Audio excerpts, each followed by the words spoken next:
What's up guys, LA Gamer here, and today I'm bringing you guys an episode of Madden 16. Now this is really exciting for me, because originally I did not think I was going to get Madden for another 3 or 4 months, but luckily my friend hooked me up and allowed me to get this game early. He actually just bought the game for me, and due to that I'm able to play Madden 16 right now, and something I really wanted to dive into was some draft champions. This is my first time doing a draft champions, and this might be my first time playing a game, so you can tell I'm pretty rusty. I haven't played Madden even 15 in a few months, so I was pretty rusty. I didn't play all that well, but we're still going to come out and try to get a win. But first off, the main thing about this game is that you got to make sure you get a good draft. This wasn't my best draft. I've done already like 4 or 5 draft champions already. Just I'm loving draft champions. I'm so into it. And here's just a look at my first round.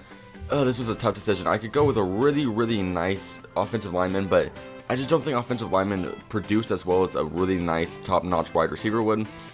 Right here, I didn't necessarily understand the way draft champions worked at this point, but as I've been doing more, I'm starting to realize that you can get linebackers more often than some other positions, so I usually like to hold off on linebackers. I'm not really sure what I did here. I don't remember all too well. I just remember a few of my picks. Right here, you see I actually do get a middle linebacker to begin with, and actually does end up helping out because you don't get another middle linebacker, I don't think, till quite a bit later. And you guys will enjoy who the other middle linebacker I get is. You may have already seen who it is if you looked close enough at the thumbnail, but either way, right here we are going to get a right tackle, which is always good. It's always good to get at least 1 or 2 people on the offensive line to not get completely destroyed whenever you're trying to run or pass the ball. Because to be honest, linemen are more important than sometimes they appear to be. And if you don't have any good linemen, it's much more noticeable than when you have really good linemen, because you'll notice that you have like 1/10 of the time you normally would, and when you can't get enough time to actually get a play going, it disrupts everyone. No matter how good of a player you have at the quarterback, running back, wide receiver position, if you don't have a good enough line, those players break down quite easily. Right here, you're going to see I'm going to get Barry Church, and this ends up being the biggest steal out of all of my picks, and you guys will see why very soon. This guy is a complete beast, and yeah, I'm just really glad I got him. Now, right here, Floyd was a tough decision for me not to get. I'm a huge Chargers fan, and so I really wanted to get Floyd. You see, I looked over at him a few times, but I just realized he wasn't the decision to go with. I know there's a lot of receivers that are in the league that I could possibly get. Not only that, we already got Brandon Marshall, so we already have at least one big name receiver we can rely on, and it's just not as important to me as getting a good offensive lineman. So right here, we could have gotten Joe Flacco. Some refer to him as Joe Fluco because this boy just seems to not be nearly as good as he was during his one playoff run with the Ravens. And because of that, we're going to get this left tackle right here. I just don't know his name. He's a really good left tackle, though.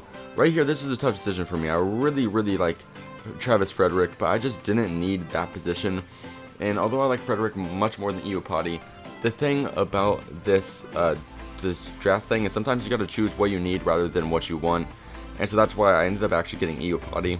I took a little bit of time here with that decision. For good reason.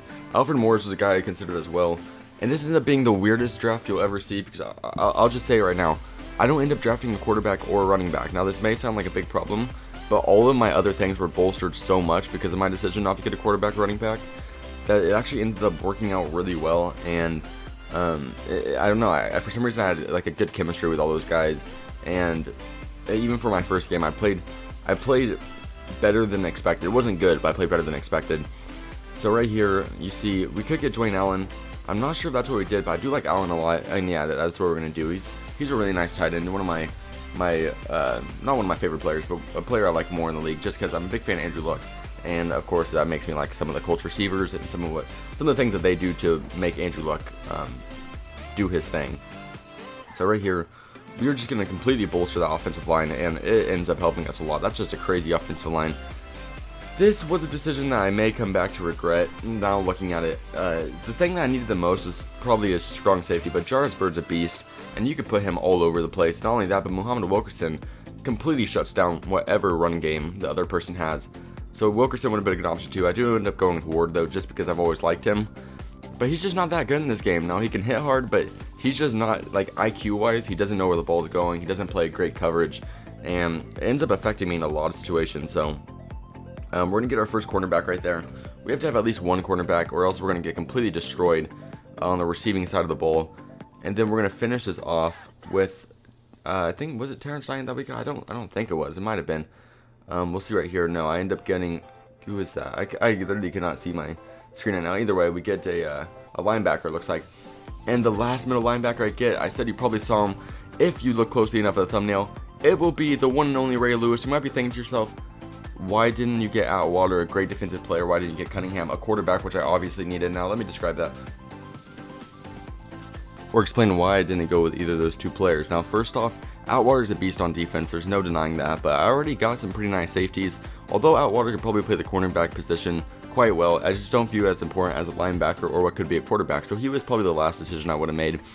Cunningham, this was tough. I know I didn't create any offense really because I didn't have a quarterback or a running back, but I thought for some reason, just with the wide receivers I did get, that I'd still be able to make some form of offense. And not only that, but Cunningham's a lefty, and for those of you who are wondering, lefties actually do throw, just kind of mix up, I guess, the whole way you want to play the game. Now, lefties, usually when you're using a righty, you're used to scrambling to the right so you can stay with his throwing arm at least, and you end up making plays that move to the right, so if you do have to scramble out right, he still is throwing to his side of the field. With a lefty, you gotta switch up everything. And although Cunningham's a really good quarterback, and not only that, but he has mad wheels, so he would fit really well in a system where I was trying to run like read options or something. It just wasn't worth it to me to pass up a guy like Ray Lewis, who I admire. Like, the Ray Lewis is a beast, so of course I want him on my team. And not only that, but I'm expecting Ray Lewis to just destroy a few people, and hopefully that can be a big difference maker in this game. Now, I've used Ray Lewis before in previous Maddens, just using rosters and stuff, and he always has the tendency to just kind of know what's going to happen, and that tendency kind of transferred into this game where he's a smart ball player. So even when he's in the zone coverage or something, if somebody's trying to run the ball, he will move out of his zone, knowing that's going to be a run, even though I haven't told him to do that or whatever. He just knows what's going to happen, so he plays the ball rather than playing the play itself. So he was a great pickup. I can't really say if he was better than the other guys, of course, since I haven't used Atwater, I haven't used Cunningham, so I don't know what those guys are like, but I know for sure Lewis was a cool pickup, and he was really fun to play with. And that's the thing that makes Draft Champions so great in my mind, is that it is all about being able to try new guys. So right here, we were going to scramble out right, and this guy is going to sack me with no problem. Now, I probably shouldn't be trying to scramble with Castle, but he actually did break away with a few runs right here. And the one problem with having Castle, his accuracy is not completely there. Now, this partially was my mistake on a bad pass, but he's going to throw it right to the other team. But guess what? It wasn't an issue because he's going to throw it right back to me. Barry Church with the pick. Now, you know, like I said, I stole him with the pick that I had. He looked just like a normal gold player, but he actually ended up being a beast. That was his first interception of the game. Don't consider it to be his last. There might be another one coming up sometime soon. Spoiler alert, but right here, we're going to be scrambling out right. And Castle actually does have a little bit of speed, but he definitely doesn't have enough speed to counter his throw on the run, because his throw on the run is complete trash, as that pass right there was just garbage. But either way, we're going to get this little field goal right up the uprights, and now we're up 3-0. Not exactly the way I wanted to start it off, of course, and 2 possessions, hoping to get at least 1 touchdown, but getting 3 points on the board is much better than getting no points on the board. And now this guy is having his second drive of the game, and this guy definitely likes to run that hurry-up offense, and right here, he found something he wanted to exploit in my defense, and he does just that. Right here, he's going to hit the screen. I was blitzing up the middle, so that was actually a great play call.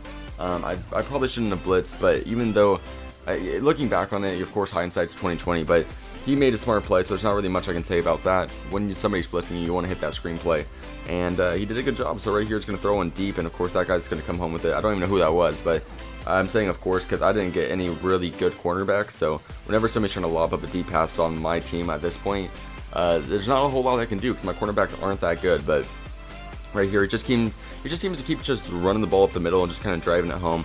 He's got a really nice running back. I can't remember who it was, but I remember it was a legend. If you're paying close enough attention to his team when we were loading in, his team is pretty nice, or at least that running back makes his team nice because his running game is unbelievable. But right here, he's got 1st and goal at the 1-yard line. But you gotta know that I'm going to try to bolster up my defense and stop him from scoring. Right here, we're gonna just plug up the middle, take him 2 yards back, and now he's at the 3-yard line. Once again, now he's dropping back for a pass, and beautiful play by this guy. I don't know who that was, but the person who was playing the block on that screen, he managed to hold the guy back, which allowed my defense to have enough time to move to the outside and then get the tackle. So now he's at 3rd and goal at the 3. This guy's got to have some form of frustration as he's going to back up into the pass again. Of course, nobody wants to run it at 3rd and 3 because if you don't get it, it just kind of aggravates you. But either way, he's going to try the pass. We're going to stop him at the 1. And of course, he's going for it. Everybody goes for it on 4th down, especially the 1-yard line. And he's going to end up regretting it as we're going to run up the middle and sack him for about 7 yards. And now we are back on offense with a 3-0 lead. He should have just taken the field goal. That's something people got to learn. Even when you're at the 1 yard line, sometimes you need to just take the field goal. And you got to have better football smarts than that, because if I plugged up your defense 3 times, why don't you think I can do it for a 4th time? So either way, we're going to throw one deep right here. And AJ Green is coming down with the pass. What a beautiful play by him. This man's got crazy skills. Not only is he tall, but he has hops and he has mad hands. And you know what? Why not do another deep pass on the left side of the field, this time to Brandon Marshall?